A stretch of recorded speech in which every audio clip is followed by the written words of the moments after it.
உணவை வீணடிக்காதீர்கள்.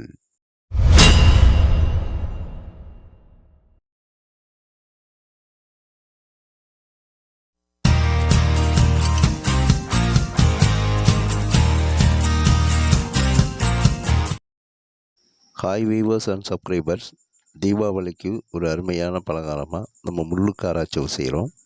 இது செய்கிறதுக்கு முன்னாடி நம்ம சேனலை சப்ஸ்கிரைபர் பண்ணிக்க, பக்கத்தில் இருக்க பெல்லைக்கான ப்ரெஸ் பண்ணிக்கோங்க. இந்த முள்ளு காராச்சேவ் லீவ் டைமில் நம்ம வீட்டிலலாம் செஞ்சு வச்சுக்கலாம். இது பார்த்திங்கன்னா டீ டைமில் ரொம்ப அருமையான ஒரு ஸ்நாக்ஸாக இருக்கும். சின்னவங்கள்லாம் பார்த்திங்கன்னா சிறு பிள்ளைங்கள்லாம் அதை நல்லா விரும்பி சாப்பிடுவாங்க. அந்த மாதிரி இருக்கக்கூடிய அந்த முள்ளு காராச்சேவ் செய்கிறதுக்கு நம்ம ஒரு 200 கிராம் அளவுக்கு நல்ல சுத்தமான கடலை மாவு, அதாவது 4 கரண்டி கடலை மாவு எடுத்துக்கோங்க. இந்த மாதிரி சுத்தமாக இருக்கணும், சலிச்சு சுத்தமாக எடுத்துங்க. ஒரு அரை மூடி தேங்காய் எடுத்து வச்சுக்கிறோம். இந்த எடுத்து வச்சுருக்க கடலை மாவில் ஒரு அரை கரண்டி அளவுக்கு நம்ம அரிசி மாவு போட்டுக்கிறோம். இந்த அரிசி மாவோடு மஞ்சத்தூள் 1 டீஸ்பூன் போட்டுங்க. மஞ்சத்தூள் போட்ட பிறகு இதோட காம்பு பகுதியில் ஆப்ப ஸ்பூனோட காம்பு பகுதி இருக்குல்ல, அதோட அதாவது 3 சிட்டிகை ஆப்ப சோடா போட்டுங்க. இப்போ இதுக்கு தேவையான அளவு உப்பு ஒரு அரை டீஸ்பூன் உப்பு போட்டுருங்க. உப்பு போட்டு இதை ஒரு விஸ்க் வச்சு நல்லா மிக்ஸ் பண்ணிக்கணும், நல்லா கலந்துடணும்.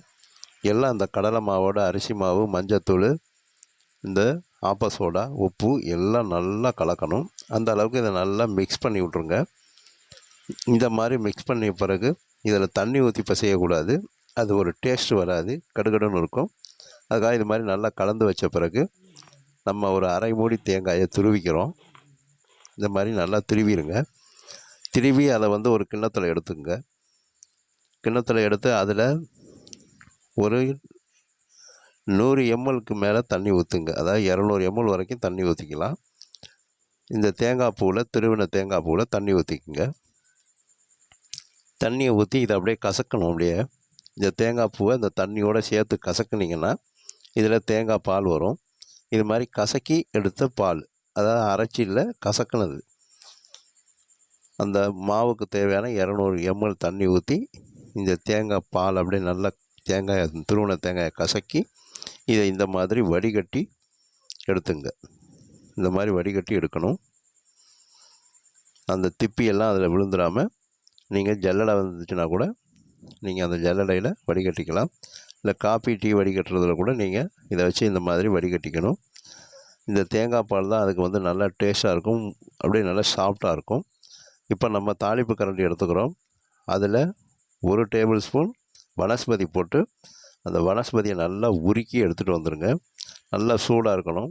இப்போ நம்ம கலந்து வச்சுருக்க, மிக்ஸ் பண்ணி வச்சுருக்க மாவு மேலே இந்த வனஸ்பதி அப்படியே ஊற்றுங்க. நல்லா பொங்கி வரும்.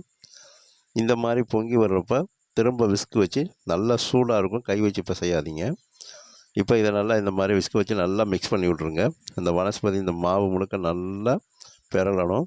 கொஞ்சம் சூடு ஆறணுன்னா நம்ம கையால் நல்லா இதை பிசைஞ்சு கொடுத்துருங்க. நல்லா எல்லா மாவோடு சேர்ந்து நல்லா இதை மிக்ஸ் பண்ணணும். அழுத்தம் கொடுத்து நல்லா பிசையணும்.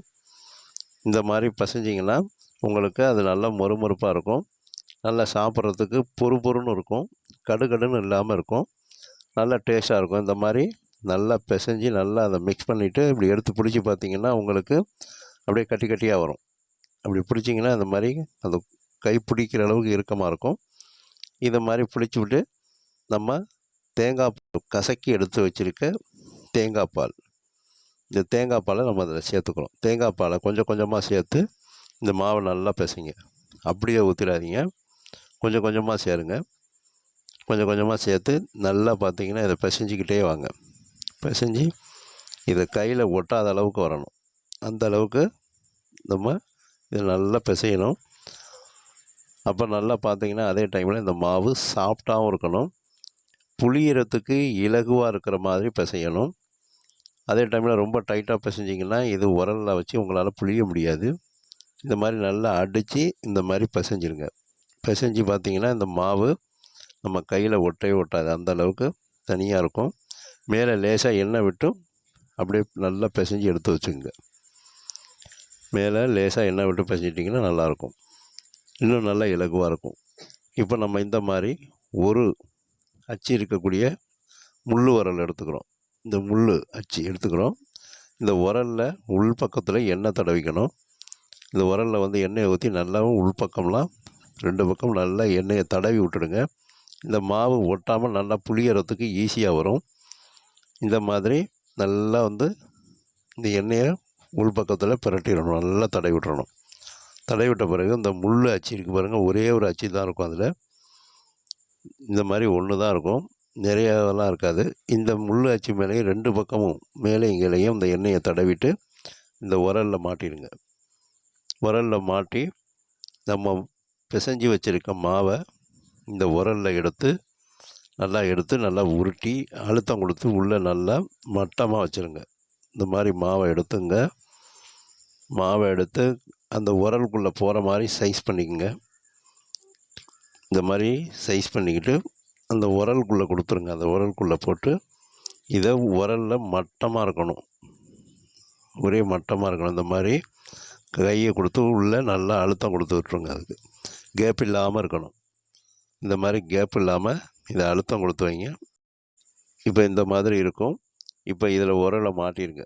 புளிகிற உரலை மாட்டி உங்களுக்கு இந்த மாதிரி தட்டில் ஒரு 3 இன்ச்சுக்கு இப்படி நீளாக பிழிஞ்சு விடுங்க. அதை தட்டில் இது மாதிரி பிழிஞ்சு எடுத்து வச்சுங்க. எல்லாத்தையுமே 3 இன்ச்சுக்கு இல்லைன்னா 2 இன்ச்சு இந்த அளவுக்கு நீட்டத்தில் பிழிஞ்சு கட் பண்ணிக்கோங்க. கத்திரிக்கோலால் கட் பண்ணிக்கோங்க, இல்லை கத்தியை வச்சு கூட கட் பண்ணிக்கோங்க. இந்த மாவு புளியறதுக்கு நல்லா இலகுவாக இருக்கும், கையெல்லாம் கடுக்காது. அந்த மாதிரி இலகுவாக இதை புழிஞ்சிக்கணும், பிசைஞ்சிக்கணும். அதுக்கப்புறம் நல்லா இது மாதிரி புழிஞ்சுக்குங்க. இந்த மாதிரி அதை புழிஞ்சுக்குங்க. இந்த மாதிரி ஒவ்வொன்றா ஒவ்வொரு பிளேட்லேயும் இது மாதிரி இருக்கிற மாவு முழுக்க இந்த மாதிரி பிசைஞ்சு நல்லா பிழிஞ்சு விட்டுடுங்க. பிழிஞ்சு விட்ட பிறகு நம்ம அடுப்பை பற்ற வச்சு அந்த கடாயில் 1 லிட்டர் அளவுக்கு எண்ணெய் ஊற்றி அந்த எண்ணெய் நல்லா சூடு வரணும். சூடு வந்துடும்போது இந்த எடுத்து இந்த முள்ளு காராசாவை போடும்போது மீடியம் சூடு வச்சுங்க, மீடியமாக ஹீட்டில் வச்சுங்க. ஏன்னா இது மொத்தமாக இருக்கும், இது வந்து வேகிறதுக்கு கொஞ்சம் டைம் எடுக்கும். ஃபுல் ஃப்ளேமில் வச்சு நீங்கள் இதை வந்து குக் பண்ணிங்கன்னா மேலே வந்து பார்த்திங்கன்னா அப்படியே செவந்துடும், உள் பக்கத்தில் வேகாமல் இருக்கும். இது மொத்தமாக இருக்கிறதுனால நம்ம மீடியம் ஃப்ளேமில் வச்சு ஒரு 20 நிமிஷம் ஆகும். இது ஒரு இது போட்டிங்கன்னா இது நல்லா வந்து வெந்து உள்ளெல்லாம் நல்லா வந்து பார்த்திங்கன்னா வெந்து மேலெல்லாம் நல்லா செவந்து நல்லா முறுமுறுப்பாக வர்றதுக்கு 20 நிமிஷம் ஆகும். அந்த அளவுக்கு இது பார்த்திங்கன்னா நல்லா பிரட்டி விட்டு இது எல்லாத்தையும் நல்லா பொரித்து எடுக்கணும். நல்லா பொரிக்கும் போதே உங்களுக்கு அந்த வாசம் அப்படி இருக்கும், கமகமன்னு இருக்கும். நல்லா பார்த்திங்கன்னா நல்ல டேஸ்ட்டாக இருக்கும். அதோட சாப்பிட்றதுக்கு கடிக்கும்போது நல்லா பொறுன்னு இருக்கணும், இறுக்கமாக கல் மாதிரி இருக்கக்கூடாது. அதுக்காக தான் நம்ம தேங்காய் பால் வனஸ்பதியெல்லாம் கொடுத்து அந்த கடையில் இருக்கிற டேஸ்ட்டுக்கு இதை வந்து நம்ம அதை விட சூப்பராக இருக்கும். இதை இது மாதிரி தீபாவளி நேரங்கள்லாம் நிறைய செஞ்சு நம்ம ஸ்டோர் பண்ணிக்கலாம். இந்த மாவு வந்து பார்த்திங்கன்னா நம்ம அதிகம் தண்ணி இல்லாமல் பிசைஞ்சிருக்கிறதுனால இது உடனே காரில் அடிக்காது. நல்லா டேஸ்ட், செஞ்சு வச்சோடனே முடிஞ்சு போயிடும், அப்பையெல்லாம் சாப்பிட்டு முடிச்சுடுவாங்க. அந்த அளவுக்கு டேஸ்ட்டாக இருக்கும். இந்த மாதிரி நான் உங்களுக்கு கொஞ்சம் அதை நல்லா டைம் எடுத்து அதை வந்து பொரிக்கிறத எடுத்துருக்கேன். இந்த மாதிரி கொஞ்சம் நீங்கள் டைம் எடுத்துக்கும், ஒரு 20 நிமிஷம் ஆகும். அது பார்த்திங்கன்னா நல்லா பொரிஞ்சு வர்றதுக்கு. ஏன்னா இது நல்லா மொத்தமாக இருக்கும், மேலெல்லாம் வரியாக முள் மாதிரி இருக்கும். இந்த முள்ளு காராச்சவ் அவ்வளோ சூப்பராக இருக்கும். இது முள்ளு முறுக்குன்னு சொல்லுவாங்க. இந்த மாதிரி நல்லா அது சலசலப்பெல்லாம் நல்லா அடங்கி அது பார்த்திங்கன்னா நல்லா செவந்து வந்தோடனே நம்ம இதை அப்படியே நல்லா எடுத்து உதறிட்டு அப்படியே பிளேட்டுக்கு எடுத்துக்கங்க. இந்த மாதிரி நல்லா எண்ணெய் அப்படியே வடிகட்டிடுங்க. இதில் வந்து எண்ணெய் சொலுலாம் இருக்காது, சுத்தமாக எண்ணெயே இல்லாமல் நல்லா ட்ரையாக இருக்கும். நம்ம வந்து எண்ணெயை சுத்தம் பண்ணி எடுத்தது மாதிரி இருக்கும். இப்படி எடுத்து விட்டிங்கன்னா அது சூடு ஆறினோன்னே நல்லா மொறுமொறுப்பாக பார்த்திங்கன்னா சாப்பிட்டுக்கிட்டே இருக்கலாம், அந்த அளவுக்கு டேஸ்ட்டாக இருக்கும்.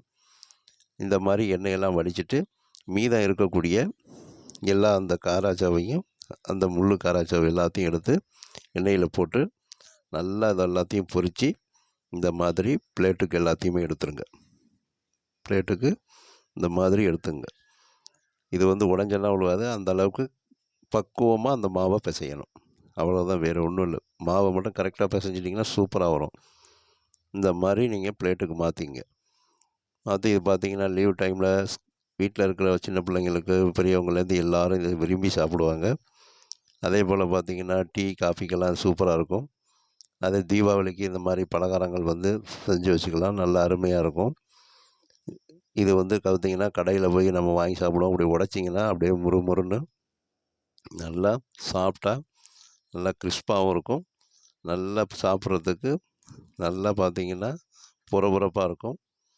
கல் மாதிரியெல்லாம் இருக்காது. இந்த மாதிரி நீங்கள் முள்ளு காராச்சேவ் செஞ்சு சாப்பிட்டு பாருங்கள். எங்களோட வீடியோவை லைக் பண்ணுங்கள். உங்களுடைய சொந்தக்காரங்களுக்கு அதே போல் நண்பர்களுக்கு ஷேர் பண்ணுங்கள், லைக் பண்ண சொல்லுங்கள், சப்ஸ்கிரைப் பண்ண சொல்லுங்கள். இதே போல் நீங்களும் இந்த முள்ளு காராச்சேவ் இந்த தீபாவளிக்கு செஞ்சு சாப்பிட்டு பார்த்துட்டு எங்களோட வீடியோவை லைக் பண்ணுங்கள். எங்களோட வீடியோவை பார்க்கின்ற அனைத்து வியூவர்ஸுக்கும் சப்ஸ்கிரைபர்ஸுக்கும் மனமார்ந்த நன்றியினை தெரிவித்துக் கொள்கிறேன்.